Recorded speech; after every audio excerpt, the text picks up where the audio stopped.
sobrang ganda ng feed mo sa Instagram pero wala ka naman talagang maibubuga sa personal. One shot, one makeup challenge with a twist. Habang nagme-makeup tayo, sasagot tayo ng mga tanong nyo. Siyempre, meron tayong juice dito. Alam ka naman, tubigin ko yan, bakla. Ganito yung shot glass natin dahil wala akong shot glass. Unang shot, ganito kataas. First shot para sa skin prep. Taas. So, yan, mag-skin prep muna ako.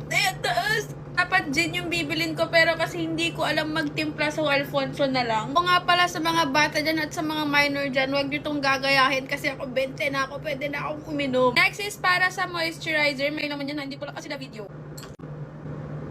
Ang pait pa lang nung Alfonso. Yan, mamaya na ako sasagot ng question kapag medyo natapos ko na tong makeup na to kasi tumagal tayo dito hanggang bukas. Naman ako basta-basta naralasing at nahihilo, so yun yung maganda sa akin. Next, kilay na tayo. Grabe naman. Parang mauubos agad. Pulutan ako dito. First question, ano ang pinaka-weird na nagawa mo nung in a relationship ka? Siguro para sa akin kapag niloko ko, lolokohin ko rin siya pabalik. Concealer naman tayo. Next question, sino ang first love mo? Ang first love ko ay si...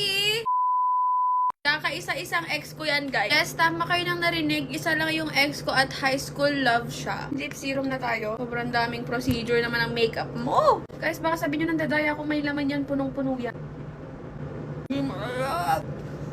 Bronzer. Alam nyo, sobrang bilis kong mainitan na kay aircon na ako. Init na init pa rin ako. Next question, ano yung pinaka-memorable moment mo with... Siguro yung nagsama kami ng overnight. Tapos super genuine lang ng mga nangyayari. Nagkukwentuhan kami about sa mga buhay namin, sa mga gusto namin mangyari in the future. Ganun. So, ayun. Nose line. Next question. May boyfriend ka na ba or ka-talking stage na yun? Ang sagot ko ay... Wala po, ate! Wala. So, gawin na natin yung nose line ko. Pumantay ito. Ito lang yung ginagamit ko sa mga nagtatanong. Kamay ko lang yung ginagamit ko pang nose line. Wala akong ginagamit na brush. Toothbrush, yes. Okay na yan. Simple lang naman. Wala naman akong papagandahan ngayong gabi. Yung kama ko lang. Next is blush. So, next question agad tayo. What do you like and dislike naman? Grabe, parang nalalasing na ako. Hindi yung feeling na nalalasing kayo sa amoy ng alak, hindi yung iniinom nyo. By the way, so ang gusto ko sa lalaki, yung gentleman at hindi mayabang. Gusto ko yung nakakatawa siya, mabango siya, pogi siya, matangkad siya, mabait siya, family siya.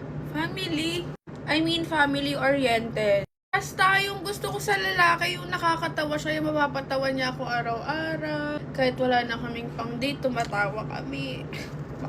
Tapos yung ayaw ko naman is yung mayabang pero wala naman palang maibubuga. Alam niyo yun? Tapos ayoko yung walang personal hygiene. Like, madumi yung kuko mo. Yung tipong sobrang ganda ng feed mo sa Instagram pero wala ka naman talagang maibubuga sa personal.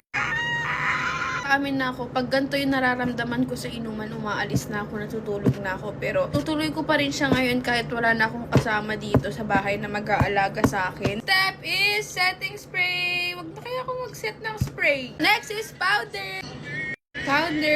Hindi na ako mag-question, guys. Kasi mahirap na. Naghanap-hanap ako music sa comment section, yung mga tanong nyo na music. Puro na lang sa ibang tao tinatanong nyo. Nagpa-music na lang ako.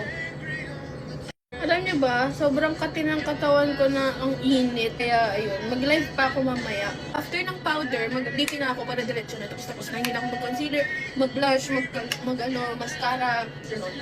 Date, paubos na siya, pero gusto ko siya ubusin kasi masarap siya.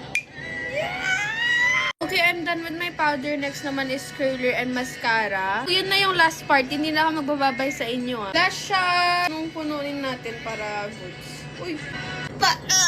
Sleepy. Last part na to kasi yung wala na. Yan lang naman. Simple girl lang naman ako. Yes. Last part is sleepy. Hindi na ako mag-highlighter. Sige, mag-highlighter na lang ako. Though, hindi ko naman siya naubos. It means hindi pa ako masyadong lasing. Ang ating ginagawa, ang nasa isip ko sinta. This is the final look. Bye! Thank you for watching. Mwah!